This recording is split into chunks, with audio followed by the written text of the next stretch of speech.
Greetings, brothers and sisters. Welcome to the weekly Mormon News Roundup. I am your humble host, D-Base. That is talent on loan from Kolob. I am the king of the sons of Provo, and I am the Diddly Whack Mac Mormon Daddy. It is March 9th, 2025. It's episode 154 coming right at you. I can't wait to share with you what we got on tap here. And here's our agenda. We're going to talk about the devil in the family. We're going to talk about Mormon pornography. We're going to talk about some essay cases and also the Lori Vallow case. This is an absolutely ginormous episode. Lots of good things happening. Let's jump right into it and start with the Deseret News. Actually, the Salt Lake Tribune, the newest LDS apostle, says that porn addicts can kick their habit through professional help and the love of Jesus. Patrick Kieran, who is everyone's favorite LDS apostle, is latest in a line of top church leaders to address the Utah Coalition Against Pornography. There you can see him up on the screen right there with the Salt Lake Tribune. Let's see what's going on here. As a keynote speaker, Kieran acknowledged he is not an expert in the field of pornography. That's an understatement. He said he did have a painful and heartbreaking personal experience with loved ones entrapped by addictions, and said he was addressing the conference theme, Hope, Help, and Healing as a faith leader. Quote, any habit, compulsive behavior, or addiction that takes hold of our lives can feel like a never-ending battle, entangling mind and spirit. It distorts reality. It distorts relationships, robs us of self-worth, and separates us from the beauties of life. The British apostle said, in terms of our religious conviction, the source of any and all hope is Jesus Christ. So this is a heartbreaking personal experience. First of all, he says that he is not an expert in the field of pornography. That why, therefore, are we listening to Patrick Kieran if he is not an expert in the field of any of this stuff? And from my personal experience, that pornography use is quite common, and I don't see it as generally destructive to people's individual happiness levels. Although it seems like the Mormon Church would like to demonize pornography at every turn. On the Salt Lake Tribune front page, LDS Apostle Kieran said that porn addicts can kick the habit. Hey, Megan, how's it going, Megan? You joined just a little bit late. How's it going? Good. Sorry about that. I was not able to get the link to work. I apologize if for any miscommunication. We're going to jump right in here. Thanks so much for joining us. We're talking about Patrick Kieran here. Newest LDS apostle says porn addicts can kick their habit through professional help and Jesus' love. Megan, do we need to listen to Patrick Kieran tell us about how Jesus loves us to overcome, quote, porn addiction? Absolutely not. The DSM-5 does not recognize porn addiction as a legitimate diagnosis. That's the Diagnostic and Statistical Manual that therapists use to code basically disorders in their patients. And there's no indication that porn addiction is an actual legitimate diagnosis. And also, I really don't think that leaders of the LDS Church should be weighing in on mental health matters when they've had zero mental health training. Yeah, that's exactly what I found on Ex-Mormon Reddit. It's not part of the DSM-5. And if it's not part of the DSM-5, then how is it that he's classifying it as an addiction? You know, there are a number of recognized addictions. I'm certainly no expert in the matter, but if he's saying that something that's an addiction, but he has no mental health training that I'm aware of, he's not a counselor, he's not a psychologist, he's not a psychiatrist, and yet he's telling us that this is an addiction. What does he know that the rest of the entire a mental health community doesn't know? And by what authority is he going to say that there's something that's missing from our mental health picture when he himself has acknowledged that he has no expertise whatsoever in the field? And this is another important point here, Megan. Listen, Patrick Kieran, what did he do before he became a Mormon apostle? He was a PR man. How does public relations help you understand the human addiction, the psyche, or anything along like that? How does that qualify you to weigh in on matters of pornography? And he was worked for Nestle. Okay, he was a PR man who worked for a candy company, and now he's going to lecture us about the evils of pornography like it's some kind of addiction. What am I missing here? No, I think that's a great point. I don't think that he has the qualifications to weigh in on that, and I would be dubious to recognize whether or not any of the top leaders of the Mormon Church have consulted with mental health professionals. In fact, I think what's disturbing to note is that the entire 12-step addiction recovery program that the LDS Church implemented was designed in part by disgraced therapist Jody Hildebrandt, who's now serving time in jail for child abuse. So I really don't think we should be listening to church leaders about mental health matters.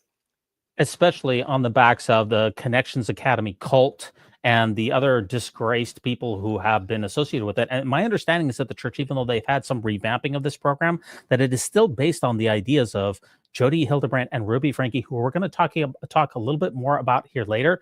That is that's not a foundation that you want to build anything with regards to mental health on. In any step of the imagination. You know, I got this from the comment section here at the Salt Lake Tribune. Oh my gosh, I love it when someone says I'm not an expert and then proceeds to give advice anyway. This is the number one comment here. And another comment here is that repression breeds obsession. And this is the real problem. If you go back to what I believe is the worst General Conference talk of all time, by the way, which is Vaughn Featherstone's 1976 or so General Conference talk, where he said that it was a self-inflicted purging, where he talked about the supposed evils of pornography. When you have generations of Mormon leaders who are not qualified in these matters, who don't understand human sexuality, and are self-admitted not experts, telling people that there's shame that is supposed to be associated with something that most therapists say is a part of a healthy expression of sexuality. Obviously, pornography can become, in some very rare cases, it can become compulsive and it can become destructive. But when general authorities are trying to tell us that Jesus is going to cure you of your pornography, quote unquote, addiction, there's just so much wrong with this. Any last thoughts on this one? No, I just find it really disturbing. I agree with that comment where it says, you know, that the more that we focus on pornography as a quote unquote problem in the church, the more obsessed people become with it. And I think that the the whole obsession around pornography and sexual repression in the Mormon church is what breeds a lot of the abuse cases that we see, that we're going to talk about here in just a couple of minutes. So I think anytime that healthy normative sexuality is repressed and shamed, it's going to come out sideways. And I think this is the reason why we have such an abuse problem in the church. Yeah, we're going to see that there's a lot of more. I saw this on Twitter as well. It says, did you know that most LDS or influencers on TikTok are, I'm sorry. Do you know that most YouTube families are Mormon? Why do they hide it though? There are certainly a lot of Mormon influencers out there. Why is it that Latter-day Saints in particular seems to be, from my perspective, Megan, they seem to be more highly represented in these particular online social movements than other demographics? Why is it that they seem to be out there? And we're going to talk about Jody Hildebrandt, and we're going to talk about Ruby Franke. Do you agree with that sentiment? And if so, what could be the reason for that? I do agree with it. And I think one of the reasons has to do with Elder M. Russell Ballard's talk back in 2007, where he encouraged BYU graduates to join the online conversation. In that talk, he made sure to reference the fact that when people are talking online about Mormonism and Mormon culture, that they're talking about it from an outsider's perspective. And he encouraged members to get online and join the conversation and share their faith, so that the majority of the discussion online was going to be coming from faithful LDS members sharing their experience and their lives, rather than having outsiders comment on it. So I think that's one big reason. I think the other reason is that there's a lot of social pressure within the church. Every member a missionary, and what better way to be a missionary and to proselytize your faith than to get online and show everybody what a beautiful, wonderful, perfect life you have. So I think that this is a very curated sort of image that's being put out there on social media, that lots and lots of quote unquote mommy vloggers have taken to the internet to show how wonderful their life is. And they don't say specifically Mormon, because the LDS Church is really trying to seem in recent months and years as more mainstream Christian. And so you'll see a lot of these families profess Christian beliefs without specifically citing Mormonism. Yeah. And as we are going to talk about with Jody Hildebrandt, she also didn't bring Mormonism front and center, at least in the 8 Passengers part of her YouTube channel. It wasn't always forced down your throat. It was more just a happy message of a good Christian message that anyone could appreciate.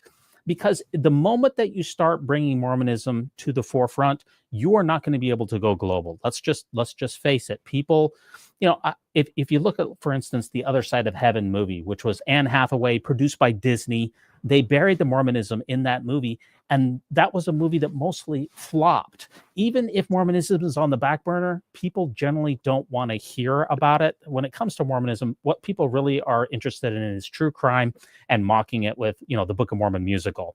If your social media persona is too much LDS centered, it's not going to get out there. That's why a lot of them, quote unquote, hide it. I mean, they're not lying about it, but they're not going to put a big stamp on their forehead, and they're not going to shove the Book of Mormon in your face. Otherwise, they lose the social media influence and they lose the subscribers. And that's very common here with the new hit that just came out here with Ruby Franke here. Have you watched The Devil in the Family here, Megan? What's your thoughts about Ruby Franke, this new series that's come out? Yeah, I definitely watched that more than once. Went on Mormon Stories to have a panel discussion about it. I find the whole case very disturbing. And I think that, again, it originated with the idea that Ruby was not getting enough attention and validation as a woman, a wife, and a mother in Mormonism. And so she started this YouTube channel as a way to get external validation from followers and to get clicks and likes. And she certainly did an amazing job for the first few years of exploiting her children in order to get more attention for the channel. And I think they only occasionally mentioned their faith, and they didn't explicitly talk about Mormonism. I think people online obviously don't want to be preached at. And I think a lot of people followed that channel because they saw a mom struggling to, sort of teach her 6 children and to be a, happy, productive family. So I think initially a lot of the followers, Chad mentioned in the documentary, that a lot of the followers were young girls his age. And I think the moms came on a little bit later. But then, of course, things started to turn problematic. People realized that Ruby's brand of tough love was actually abusive. And of course, it all took a really dark turn when Jody Hildebrandt got involved. So I think it's one of those unfortunate situations that, fire and gasoline came together. There are a lot of parallels between Ruby Franke and Lori Vallow. There's a lot of narcissistic traits involved. And unfortunately, all of this comes down to the exploitation and abuse of the children. And we are going to talk about Lori Vallow here coming up. I know, Megan, that you have a very close connection there. Let's hear from Britt Hartley at No Nonsense Spirituality. She's going to talk about her take on the devil in the family, and we'll get your reaction to that. I thought that I had that. Yes, I do have that. Even if you have to fake it. So I watch all the documentaries. I watch all the things. I watch the ones that are really effed up. And I have a pretty strong stomach for most things. Like I want to be able to see the truth of what happened, even if it's really gruesome or awful or terrible. But I started watching this documentary and I turned it off right then. And I actually had to sit with myself because I was triggered and I had to figure out why, like, of all the documentary scenes of the awful things that people have done, why this mom talking to this child, like why my body was essentially freaking out. And it's because with so many abuse cases or so many issues going on in the world, people still have their internal resistance, their internal resistance to it. So someone like Elizabeth Smart, like yes, what she went through is terrible, like burn in hell, both of them.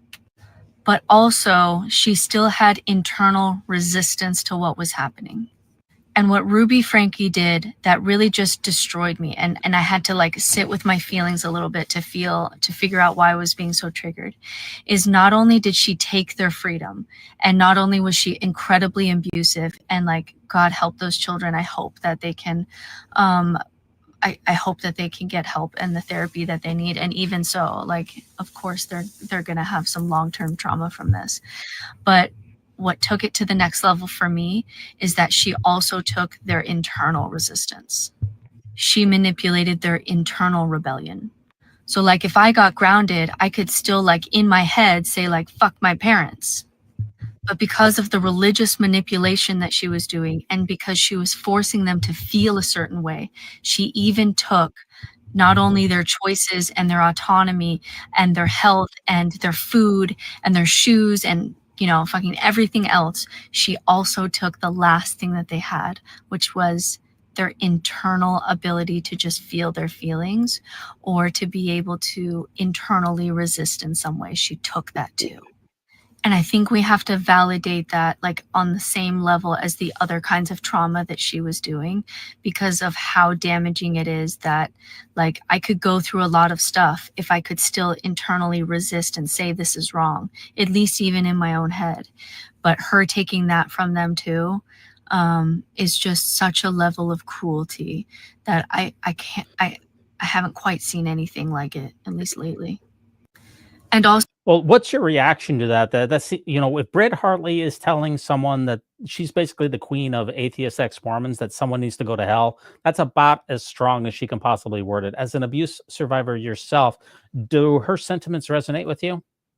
Yeah, definitely. I think that is one of the most disgusting and also insidious ways that abusers victimize people, is that they take away their ability to resist by breaking them down and frankly making them believe that they don't have that internal power or that internal will, um, not only to resist but also to individuate and to, you know, sort of have their autonomy. And one of the worst ways that abusers work is when they work with young children and they instill programming in those young children to make the children believe that they're weak and to make them believe that they have to look to a parental authority figure or to the abuser for permission or for validation or for even, you know, how to view themselves or a world situation. So the insidious thing is that abusers kind of inherently know how to break down their victims, and programming of young children, instilling these beliefs that they're not strong and they don't have their own autonomy to make personal decisions is really disgusting. I'm agreeing with what Brittany is saying. Yeah. Now, I know you were on Mormon Stories a couple of times. Actually, you've been very, very busy this week. You did your own live stream. You were on She Became Visible with Renee Steelman. You've been all over the place. You've been really, really busy. I want to give you a couple of reactions here from that Mormon Stories episode. You can react to it because people are asking a couple of questions about this. And first question was Kevin Franke complicit? Let's play this. I want to get your reaction to that as well. Started recording about a few of the edits from the production team that we found really interesting. And this one was the first one that I really noted. And that is when Kevin says, I've learned that there was a whole lot of horror that was going on in the shadows and behind the scenes. And the very next clip is Ruby grabbing the face of the younger child and forcefully telling her, you get down and you be quiet. This isn't your turn. Now sit. And Kevin's voice is heard saying, and cut. And you see his fingers come out and he makes a cut sound. And Ruby says, yeah, we're cutting that. And then it goes straight back to Kevin. And Kevin says, I had no idea that this was going on in my family. Yeah. And Wow. the interviewer asks, did you really not? And Kevin has this like slow shake of his head and he says, no, not to that extent. And I found that a brilliant edit because clearly we just saw him videoing, participating, speaking in a video where one of the children is being treated abusively. So what do you make of that, Mindy? Like, is Kevin just bold-faced lying? Is he compartmentalized? Has he forgotten? Is it so much trauma that he's blocked it out? I'd love to hear everyone's take, because a lot of people feel like Kevin was complicit or negligent. Absolutely. But what do you think, Mindy? I think Kevin was complicit and negligent. Spoke before we started recording about a few of the. Yeah. So do you think, you know, because he supposedly didn't have any contact with the family for about a year before the most egregious abuse happened. So apparently there haven't been any charges filed against him. And from what I understand, there probably won't be any. Was he complicit in the abuse? Was he negligent in his discharge of his parental duties? Yeah, so I think it's important to note several different things here. First of all, Kevin was behind the camera filming a lot of the time, and he did witness abusive behavior by Ruby. Also, I think Kevin was very controlled by Ruby, and I think he was also manipulated and brainwashed by Jody. And the main reason that he wasn't with the family for an entire year and had no contact with his children and nothing but superficial contact with his wife, that was at the behest of Jody. I think Kevin truly believed that if he didn't follow Jody's instructions, that he was never going to see his wife or children again. So there is a component of abuse there. There's a component of coercive control there that we have to take into account. However, I will also say Kevin is the adult in this situation, and the care and the mental health and the well-being of the children should always come above anything that is happening with the adults. When you become a parent, you automatically take second place to the needs of your children for the most part, especially when it comes to their physical well-being, their emotional well-being, and their safety. So I do think that Kevin is complicit on some level because of that. But I also want to give him a little bit of grace because he was being controlled and manipulated. And he really did believe that he was going to lose everything if he didn't do as he was told.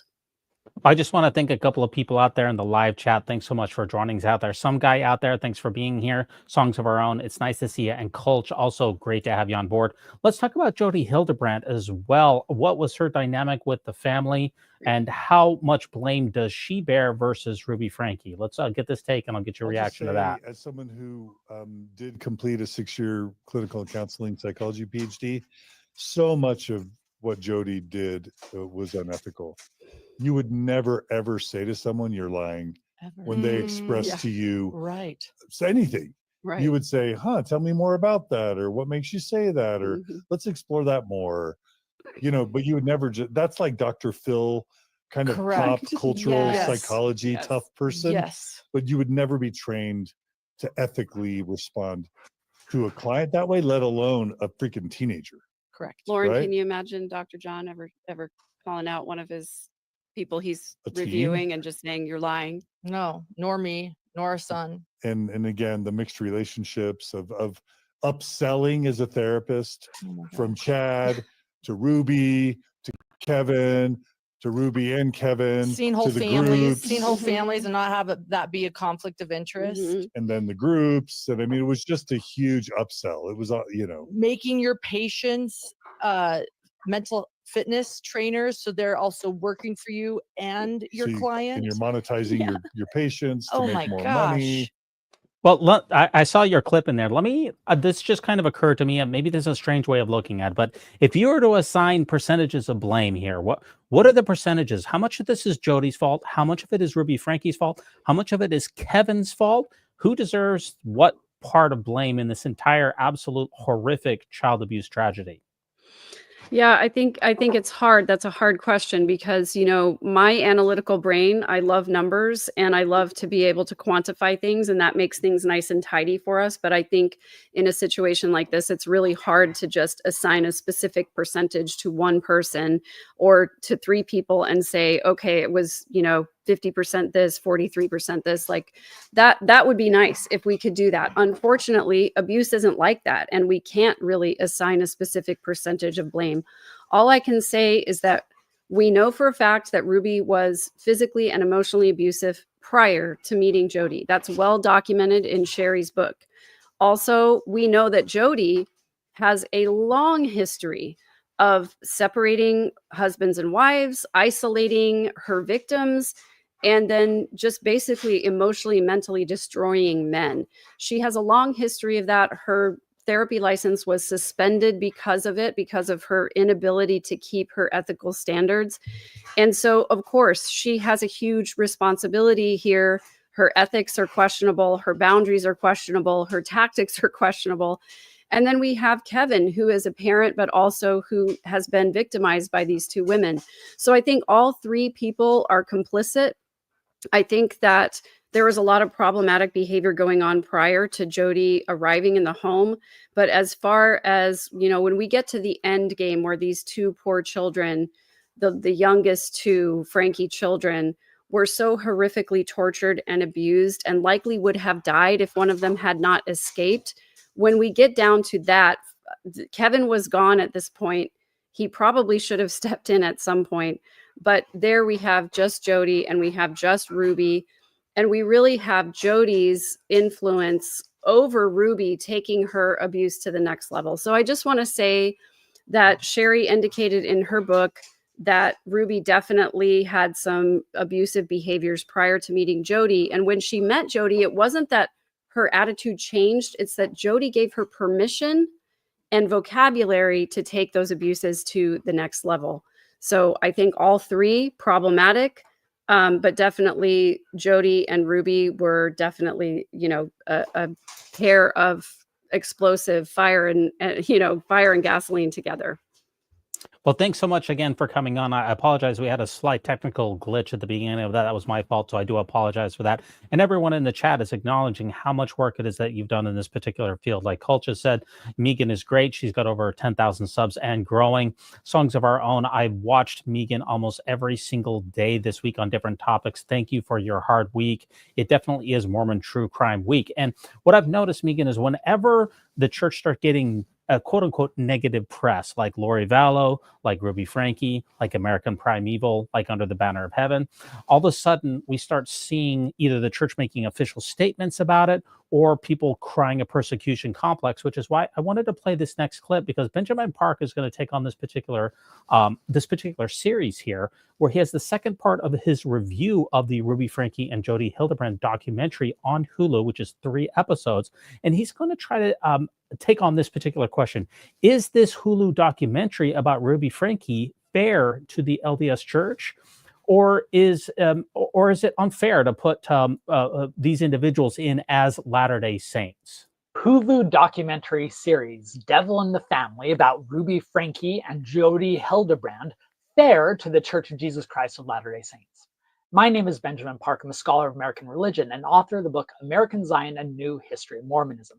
Yesterday, I did a whole 10 minutes on this documentary series and talked about what it tells us about Mormonism, religion, capitalism, and fundamentalism in modern America. But I also said I had a lot more I wanted to get off my chest. So here's part 2 of my review of that series. This time, I'm focusing on 2 major questions.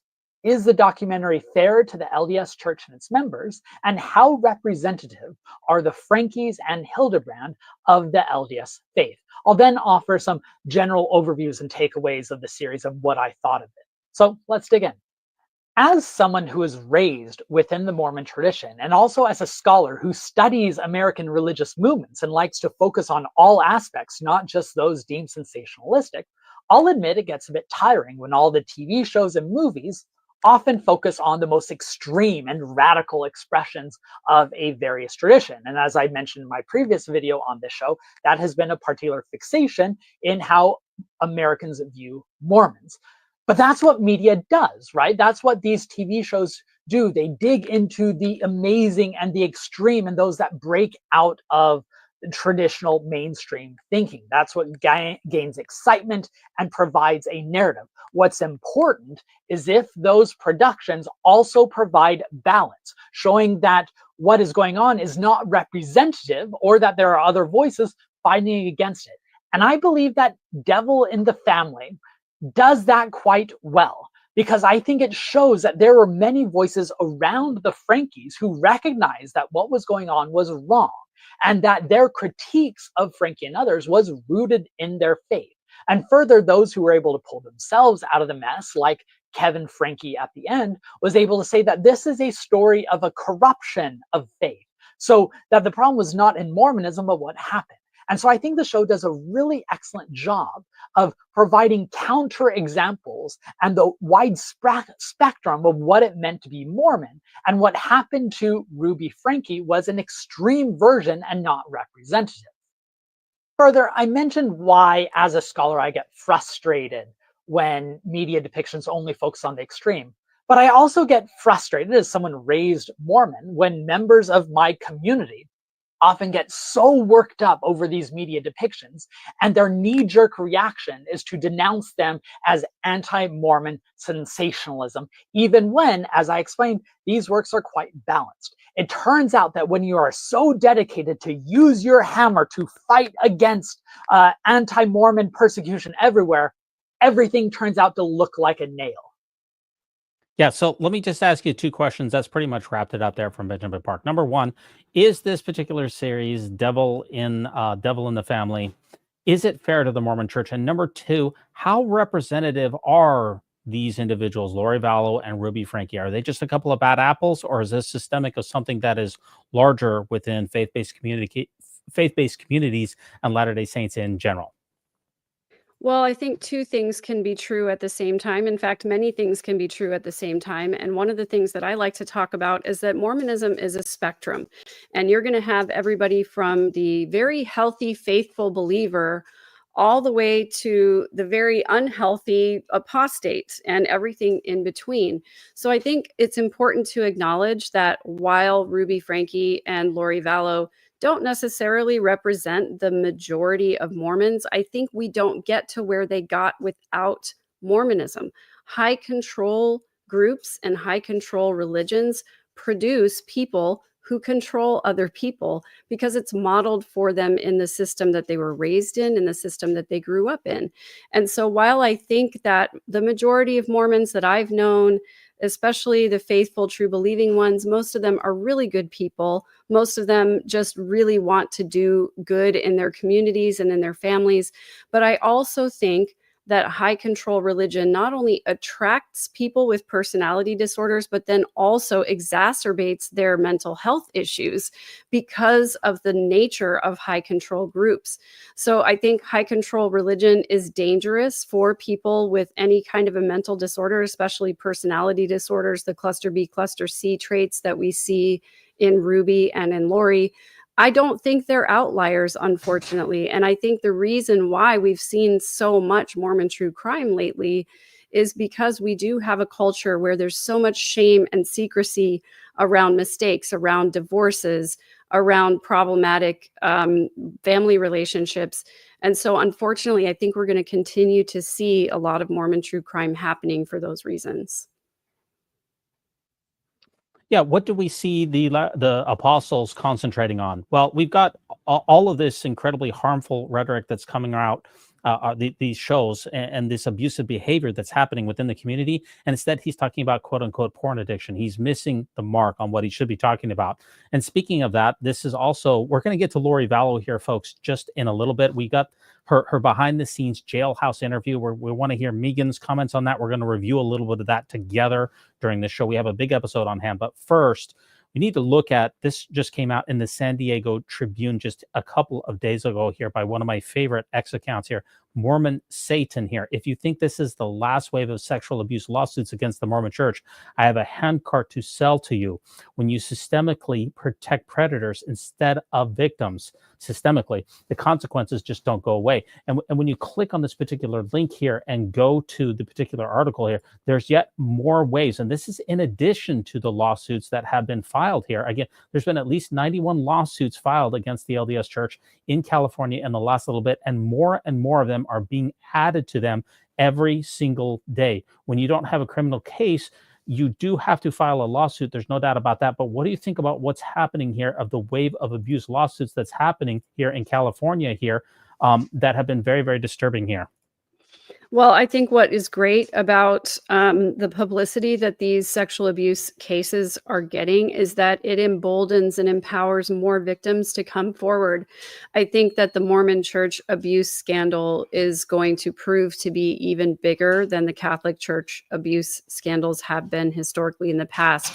And when you want to know what an organization's priorities are, you look at where they spend their time and money, and you look at where they file lawsuits. And where has the Mormon Church filed lawsuits? Well, they've filed lawsuits against small towns that won't let them build these huge, grandiose monstrosities of buildings. And they spend a lot of money protecting abusers by making sure that their abuse victim hotline, quote unquote, is actually staffed by attorneys. If you wanted an organization that was going to help protect victims and make sure that victims got what they needed after abuse, then you would staff a hotline like that with mental health professionals and not with attorneys. Or victims advocates at a very, very minimum. There's no doubt about that. maybe what you don't know about me, Megan, is that I spent 3 years full time in the Midwest working for the federal government in domestic violence, abuse, and sexual assault and sexual harassment response. So I manned that phone for 3 years myself. I've been through a lot of training in this particular avenue. So perhaps this is a couple of hosts here, folks, that are giving you really some, I hope, some very, very good takes on this. We're not just talking some ex-Mormons on Reddit here. We've lived it and we know it pretty well. I haven't lived it as much as you have, but I certainly have put some skin in the game here. And this is another troubling pattern here. Look at what we see here. A former LDS branch president charged with alleged abuse of a teen. Another abuser, another SA case. The pattern here seems to be very clear here, Megan. The Mormon Church builds trust in authority figures, then shields them from scrutiny and protects the institution over the victims. That's what you were talking about with the so-called helpline, which is not a helpline or a safe line at all. It's really about protecting the church. This isn't bad luck. It's a system working exactly as designed. And let's get the details of what actually happened here with this particular case, because it is particularly egregious when a branch president, which is roughly akin to, a bishop or a pastor, engages in abuse. Let me read this to you, get your reaction. According to charging documents, Flores was the branch president of the church, which the victim and her family had joined after moving to Utah. Flores is accused of discussing SA with the victim as he taught her to drive, and another time served her wine while she was at his home. After one night when the victim found herself naked in Flores's bed, the victim said she confronted him about what had occurred, to which he allegedly said, quote, he reminded the victim of everything he had done for her family and that they needed him, end quote, leading the girl not to tell her family. The documents show that Flores allegedly continued to SA the girl, even telling her about a doctor who could sew her up and make her a virgin again. These are highly disturbing cases. They come out every single week. We could spend an entire episode of the Mormon News Roundup every single week covering these. We've only covered just a couple of them, but it's a troubling pattern, and we've seen the church protecting itself instead of prioritizing victims, covering things up, allowing the abuse to continue, the lack of safeguarding, the lack of background checks for people who work with children. All of it has led to a system of abuse, and it's got to stop. I agree with you. And I think the LDS Church's very harmful stance about not reporting abuse because they're afraid of legal implications. Look, the Mormon Church is not stupid. They've done the math. Their biggest payout on an abuse case so far has been $5 million.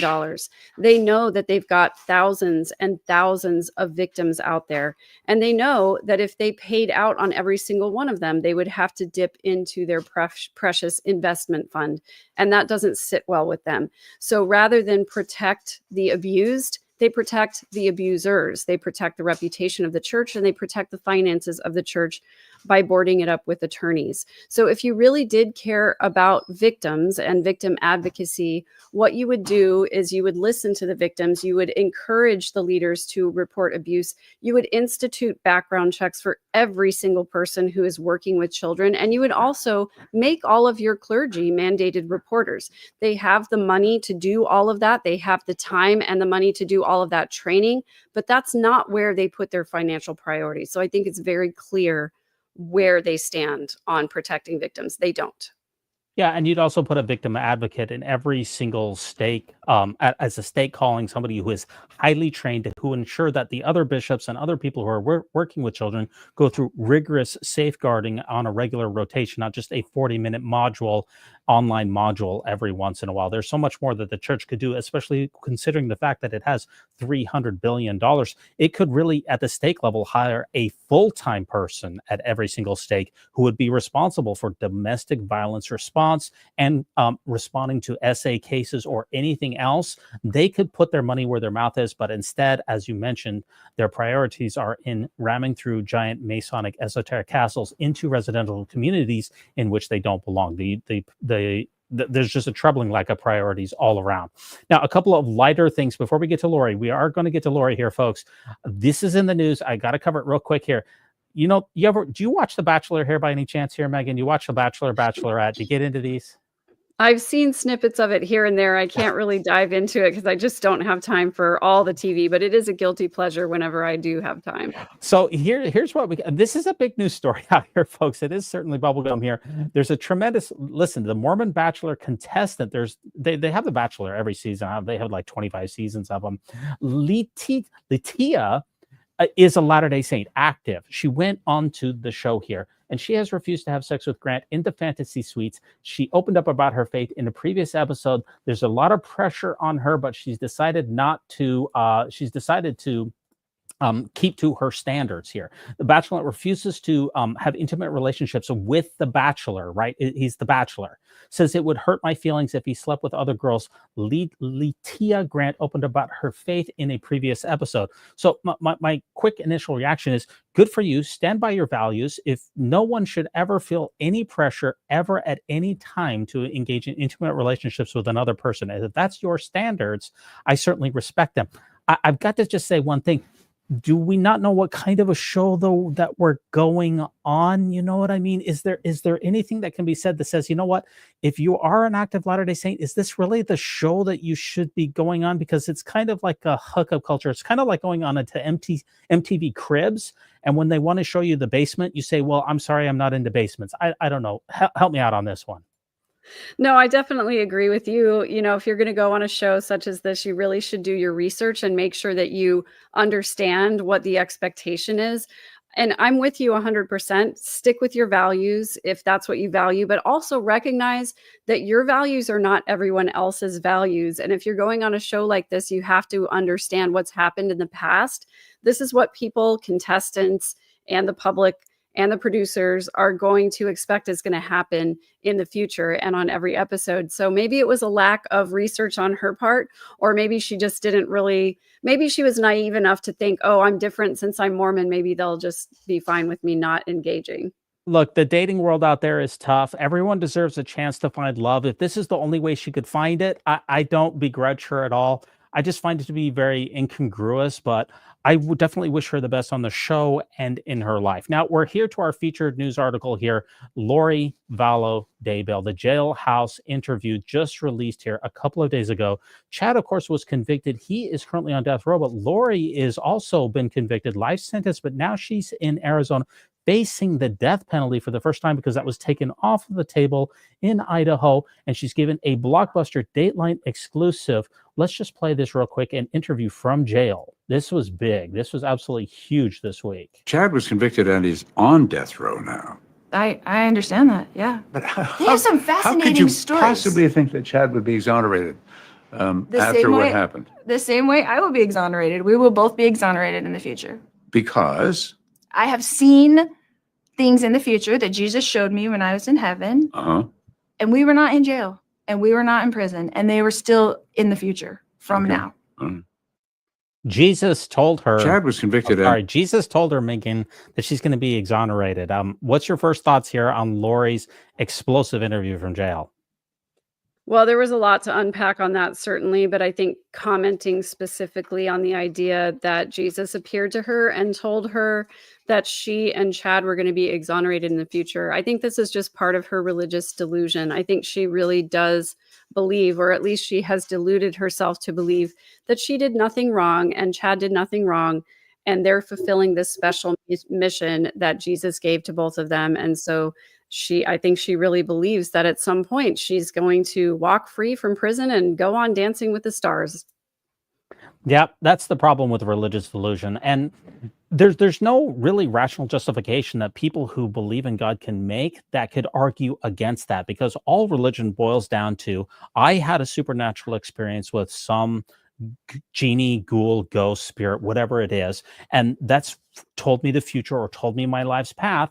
And anyone who's a theist can say, what can you say against that? You really can't say anything against that. And that's why the interviewer there, Keith, really is just, he really can't say anything against that. This is how religious thinking can hijack a person's morality. And Lori is obviously a very toxic version of what, that's the logical conclusion of what can happen when you let religious delusion take over your life. And it is an extremely fine line between believing in some things on faith and then acting on them in destructive ways. And obviously Lori is a big example of that. Now, I've got a very good clip here where Keith is going to talk about the interview, which maybe you haven't seen here, because not only did Keith interview Lori, then he was interviewed afterwards about his interview with Lori, and he's going to reveal some very interesting stuff here. This is a really good clip. I hope it doesn't get copyright struck when this goes live. It's about a 7-minute clip here, but let's hear what's going on here.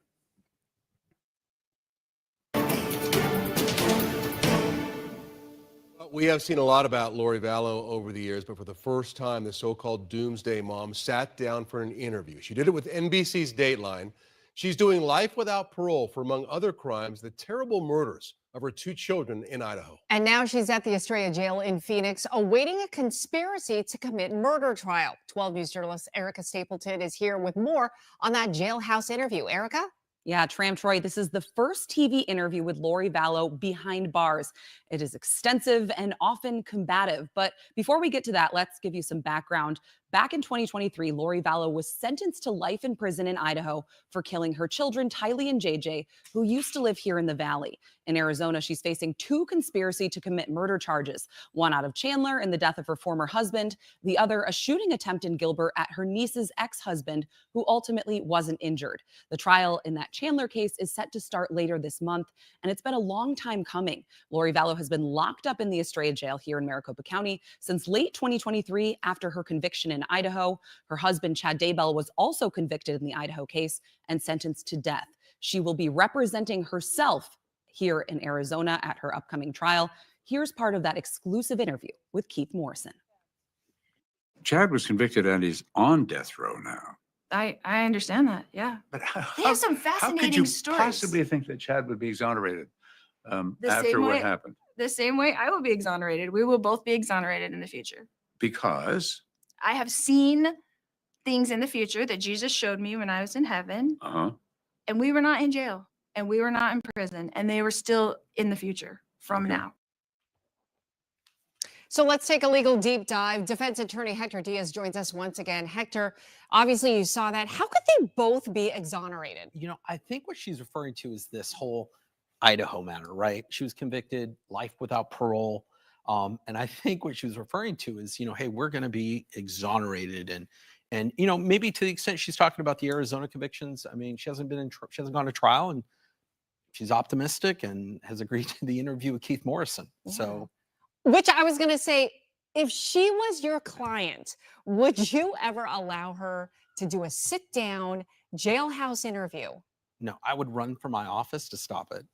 To stop it. Absolutely. Yeah. And if she wanted to proceed with it, if I was her attorney, I mean, we're talking potentially motions to withdraw as her counsel at that point. Well, and maybe because she has, you know, life in prison, that she doesn't care at this point. Yeah, I right? think that's part of it. Yeah. I'll say hearing some of that interview, to me, it's reminiscent of her sentencing in Idaho back in 2023.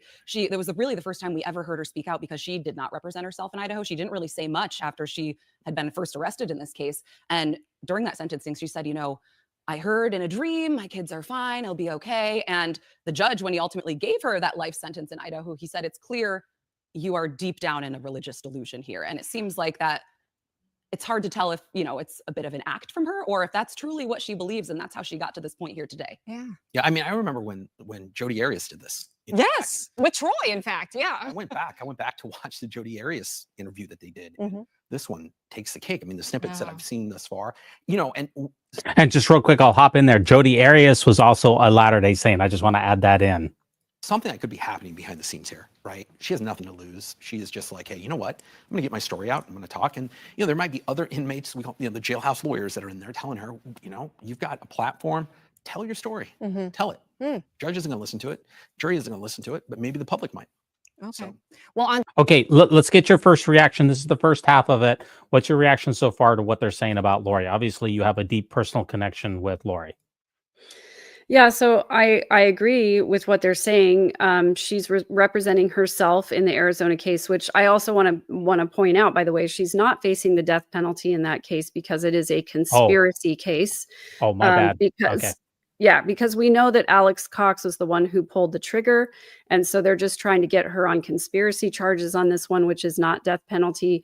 However, I agree. She's representing herself, so she doesn't have a competent attorney to advise her not to do a sit-down jailhouse interview with someone so close to her case.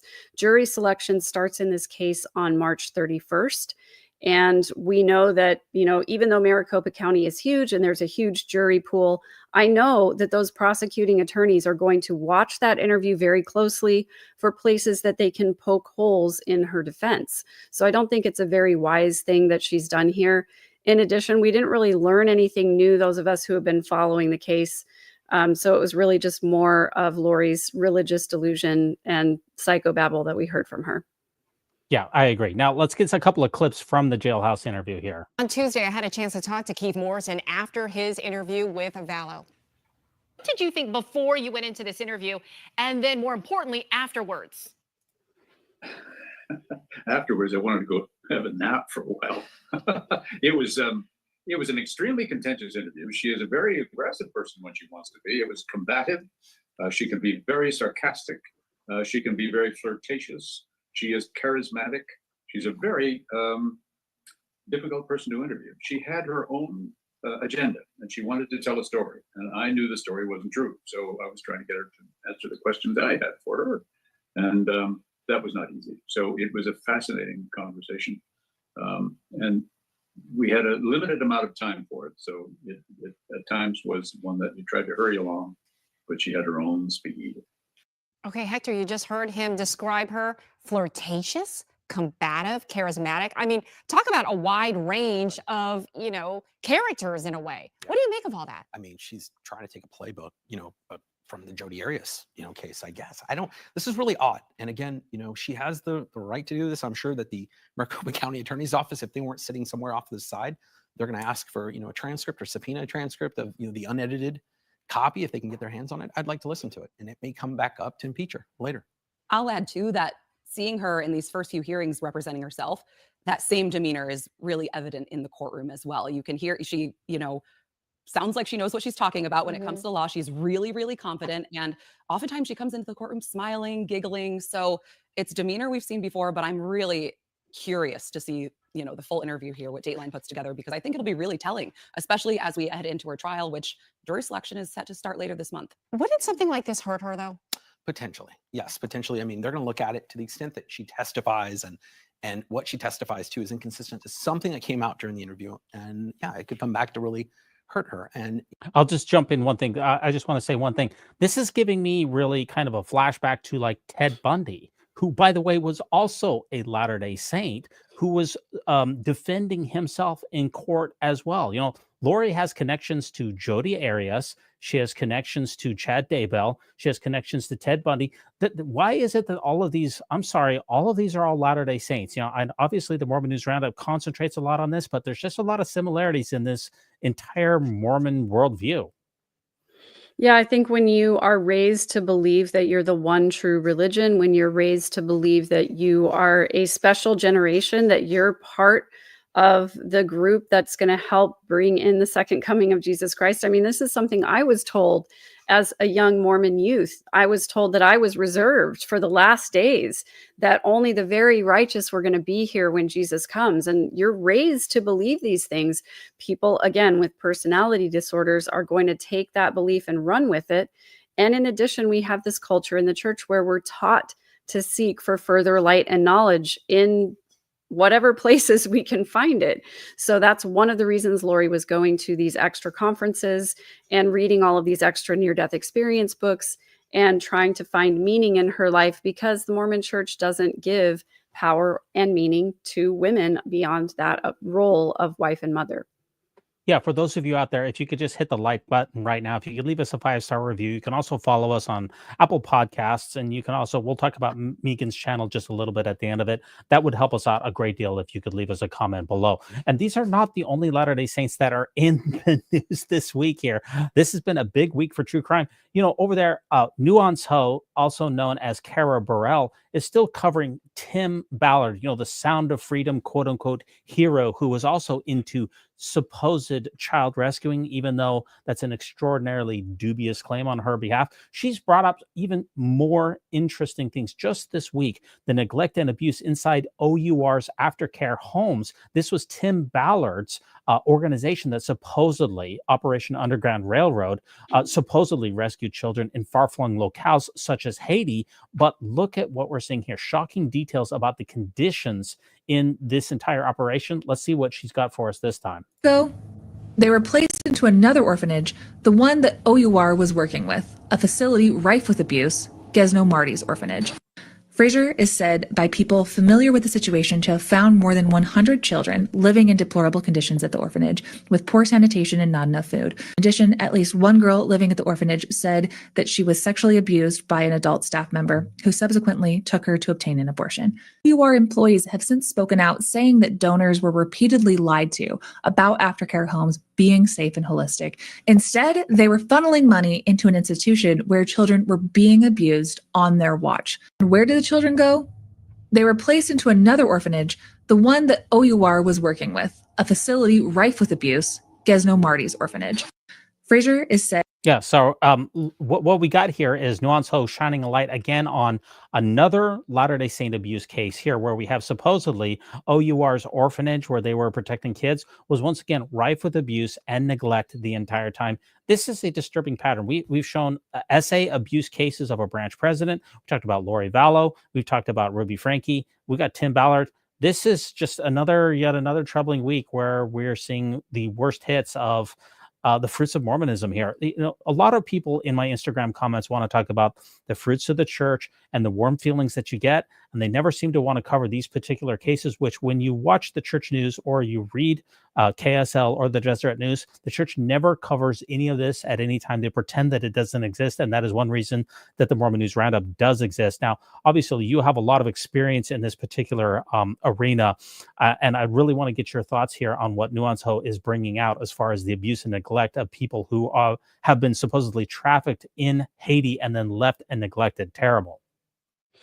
Yeah, I think that, every organization out there is going to have problems. Every organization is going to, at some point, hire and support some kind of a problematic person. And I think that the real harm comes in when you want to just ignore the bad things and hope that they go away. That's not how you repair a problem like this. So the fact that Mormons and the Mormon Church want to pretend that these things don't exist or that they don't have anything to do with them, this is why these sort of abuses and exploitation are perpetuated in the church culture, because it seems to be that burying our head in the sand is the easiest way for most people to deal with it. If we can't admit that our organization has problems, then those problems are going to persist and grow. Yes, indeed. Now, a couple of last articles to take us out of here. We try to do this in an hour. There's been a new poll that has been put out that talks about Latter-day Saints and politics, and there's been a bit of a shift here in this Pew Research Center's Religious Landscape Survey, collected responses from 40,000 Americans, including a number of Latter-day Saints, and there's been a big shift in Latter-day Saint political and social views over the past 20 years. I'm just going to hit a couple of highlights here and get your thoughts on this. Why do you think that Latter-day Saints politics are shifting? First of all, 69% of Latter-day Saints are the most likely to say that abortion should be illegal in almost all cases. They're also 55% the second most likely to say that an increase in acceptance of transgender individuals is bad. And 69% say that they favor a diverse, immigrant-friendly society, a similar number to many other Christian groups. Do any of these particular poll points strike your attention as something that is interesting? What do you think explains this particular stances that Latter-day Saints have on abortion and on transgender rights and on immigration? I think one of the problematic things about a religion where you're told that you're the one true religion is that you elevate the religion and its ideals over anything else, including critical thinking, including taking into account the experience of individual people. And so I think a lot of Mormons probably don't even think twice about some of these issues. They just believe that when the brethren have spoken, that the thinking has been done. And they don't need to think about the issue. They just know where the church stands on it, and they adopt that stance as their own without thinking about whether they actually support it or not. The Right. issue that I have a lot of the time is that then a lot of these LDS people, when they finally have an LGBTQ family member, then they start to examine some of these ideas and think, oh, hey, I actually love my LGBTQ family member, and I don't mind if they get married to someone of the same sex, or I don't mind if they live an openly gay lifestyle, or I don't mind if they decide to transition, because that's what is going to make them happy. So a lot of people do not think about these issues critically until they are forced to, because a family member or someone they care about deeply is facing that issue themselves.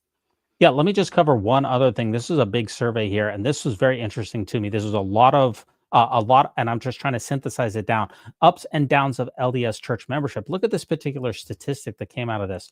Out of those raised in the church, a bit more than half, only 54%, still identify with the faith as adults. This is down from 70%. So what this is showing is, once again, disaffiliation rates are high. It used to be that 70% of people would stay with the church. Now it's down to 54%. We're seeing that definitely slide down. Why is it that the LDS Church is having a difficult time retaining its adult members? Obviously, all religions are, but why is the LDS Church in particular seeing that slide from 70% down to 54%? That's a troubling. That's troubling if you're someone who is in favor of people staying in the church. I think one of the biggest reasons is because the church has not been honest and forthcoming with some of the problematic things in the faith, and the publishing of the gospel topic essays somewhat surreptitiously really hit a lot of people the wrong way. And I think a lot of adult members feel betrayed by the leaders of the church for sort of just kind of publishing those essays without really talking too much about them. And I know for me personally, reading those gospel topic essays, I realized that what was yesterday's anti-Mormon lies is now being published on the church website as fact. I think a lot of adult members, especially members my age, who dig into the truth claims and find these essays, there's a deep sense of betrayal there. And I think if the church had been more honest in the past about the things that it knew when they knew it, I think that they would see a lot more people being generous with the church rather than just leaving out of disgust and betrayal. Yeah, when you look at some of the statistics or reasons that people cite for leaving the church, the old stereotypes of I wanted to sin, I wanted to drink coffee, I wanted to drink beer, those are not normally the reasons that people leave the church. They're usually over deep doctrinal or policy disagreements. The Book of Abraham, the historicity of the Book of Mormon, the social stuff, the way that the church treats its transgender members, and the message that the church sends about how gay people don't fit in well with the church. Those are the reasons that people leave the church.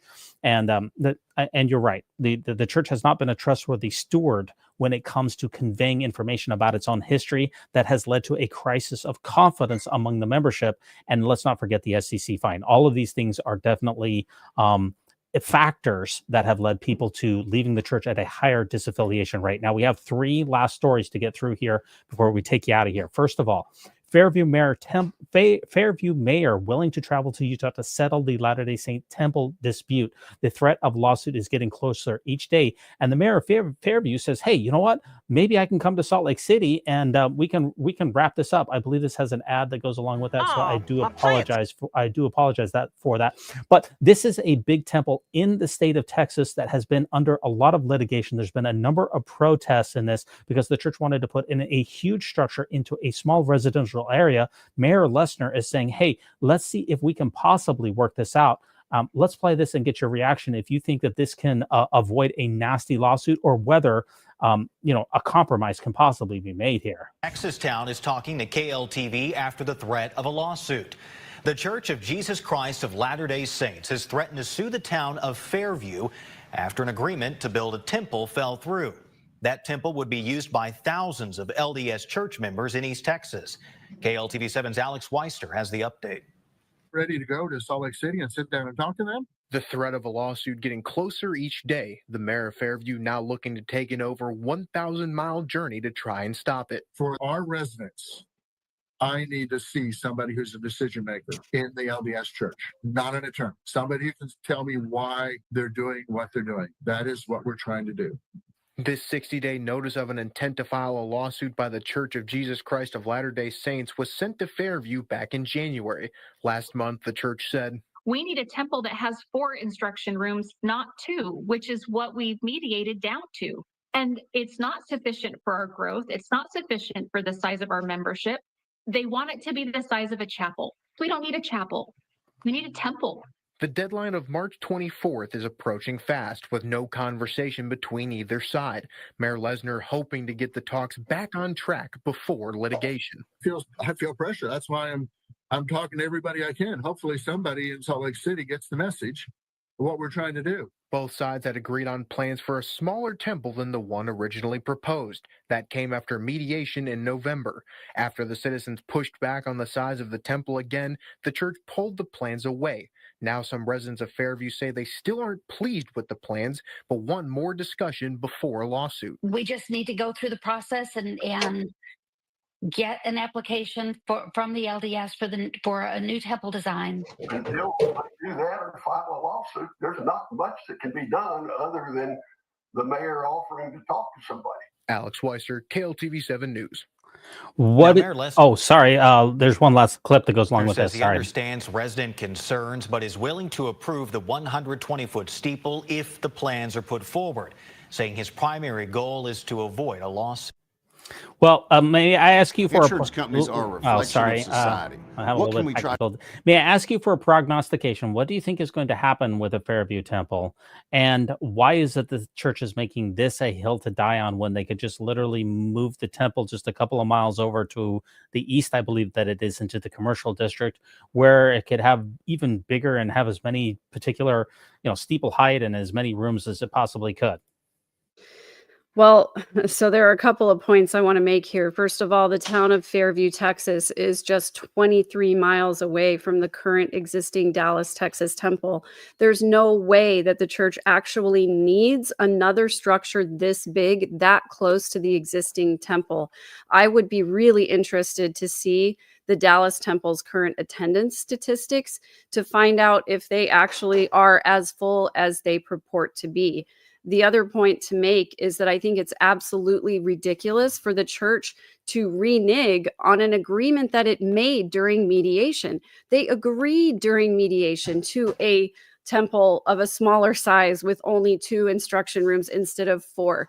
If they really wanted a temple that was bigger, that had 4 instruction rooms in it, why in the world would they agree to that in mediation? So I'm going to predict, unfortunately, that I think this mayor of Fairview is going to go to Salt Lake and have the door slammed in his face. I think it is highly unlikely that he's ever going to get to talk to a decision maker rather than an attorney, because the church just doesn't like to be told what to do, and they don't like to be told no. So they're going to continue to pursue legal means. And I can only hope that the town of Fairview is well represented, because they don't deserve to be bullied and pushed around by a $300 billion organization that actually doesn't need to put a temple in that location in the first place. I'm definitely willing to sustain you, and I believe that you could quite possibly be a prophet. It is possible that Megan can see around corners and make you smarter. I don't doubt you for a moment. Now, last 2 articles here. BYU Studies looks at Latter-day Saints and toxic perfectionism. And I know that in your particular, being a life coach, that you've encountered these type of situations before. Let's see what BYU Studies found out about this. I haven't had a chance to watch this yet, and get your reaction to toxic perfectionism in Mormonism. Do members of the Church of Jesus Christ of Latter-day Saints really struggle with toxic perfectionism more than others? Universal Live reporter Easton Hartzell has more on new research from BYU that is giving us some surprising answers. BYU Studies, whose focus is to publish scholarship aligned with the gospel of Jesus Christ, recently published a journal about Latter-day Saints and perfectionism. BYU professor of church history and doctrine, Dr. Justin Dyer, says that he heard claims that members of the Church of Jesus Christ of Latter-day Saints experience higher rates of toxic perfectionism than average.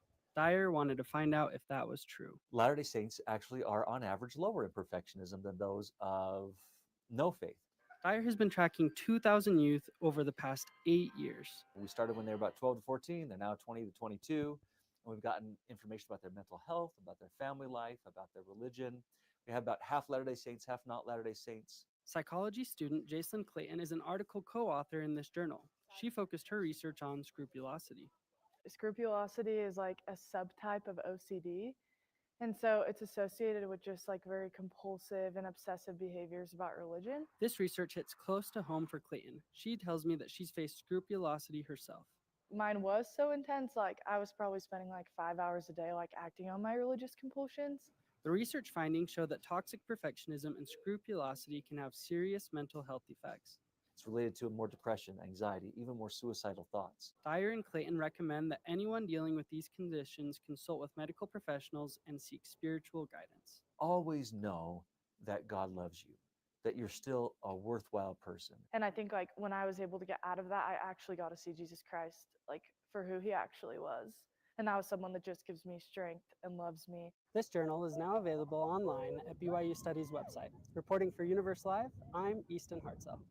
Okay, let me just say one thing first before I get your reaction to that. Number one, I hope it is true that being a Latter-day Saint leads to less scrupulosity and less toxic perfectionism.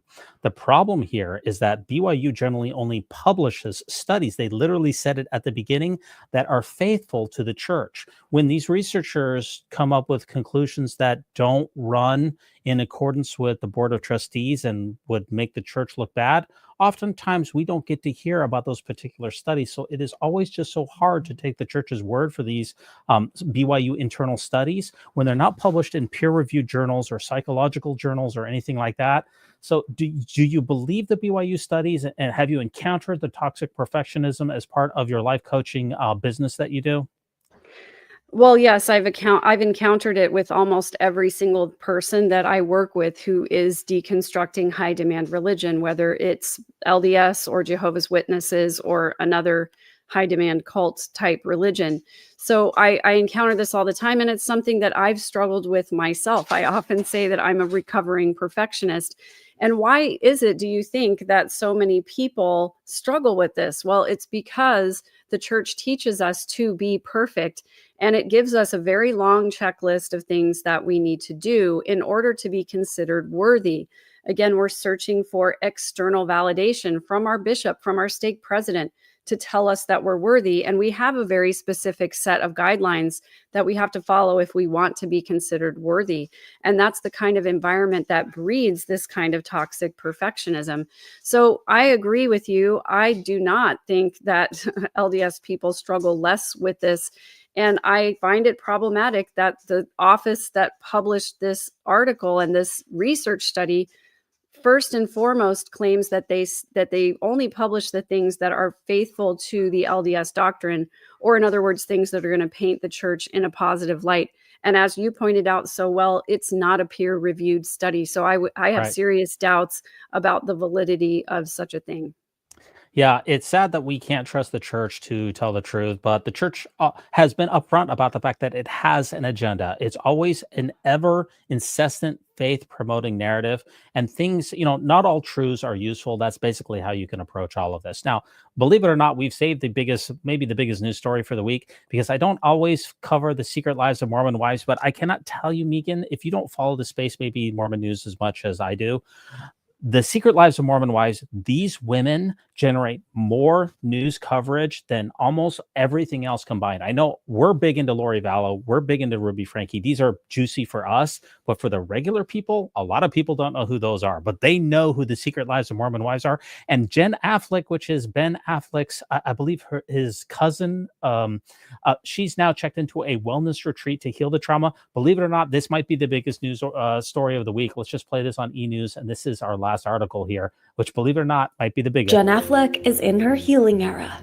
The secret lives of Mormon wife star, who is expecting her third baby with husband Zach Affleck, shares her therapeutic experience at Golden Wellness. On March 4th, her Instagram story reads, "Spent 11 days away from my loved ones, focusing on and working through trauma. It was definitely one of the most challenging and impactful experiences I've ever had." Another slide with a selfie reads, "Not the pregnancy journey I expected, but definitely what baby and I needed. When we heal ourselves, we heal the next generation that follows. Pain is passed through the family line until someone else is ready to feel it, heal it, and let it go." The wellness retreat includes counseling sessions, yoga classes, spending time with horses, and painting. Jen and Zach share 3-year-old Nora and 19-month-old Lucas. Season 1 of the hit reality show centers around Mormon mom talk, but the pair's rocky relationship was also at the forefront. Speaking to Vulture, the 25-year-old says since filming, they have done therapy nonstop. She says joining the secret lives of Mormon wives was probably the best thing to happen to us.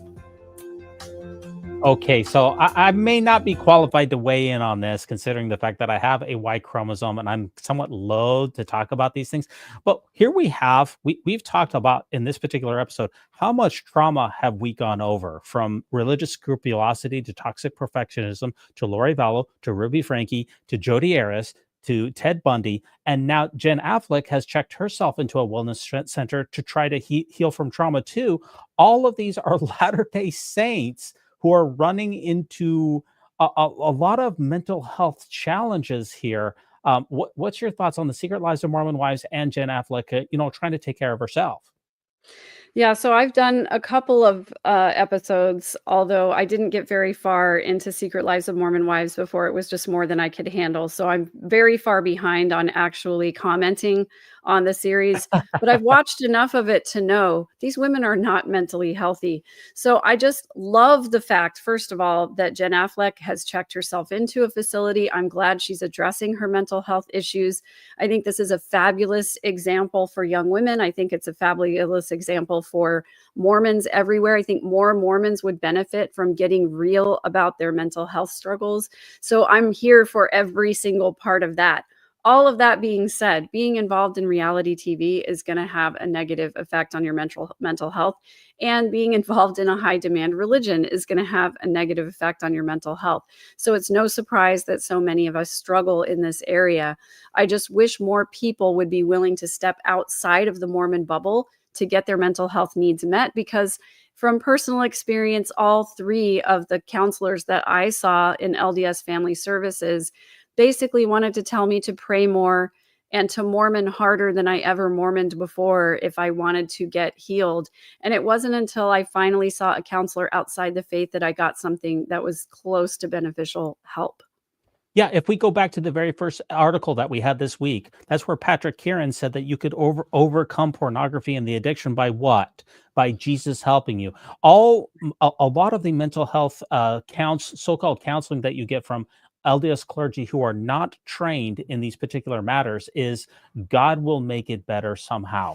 And what we've learned, the sad fact of the matter is that we need intensive and sometimes deliberate self-care steps from licensed professionals and people who know what they're doing, rather than just praying the gay away or hoping that Mormon Jesus will cure us of our ills. Now that takes us to our final segment here, which is the joke of the week, Meekin, and I'm hoping that you have that for us.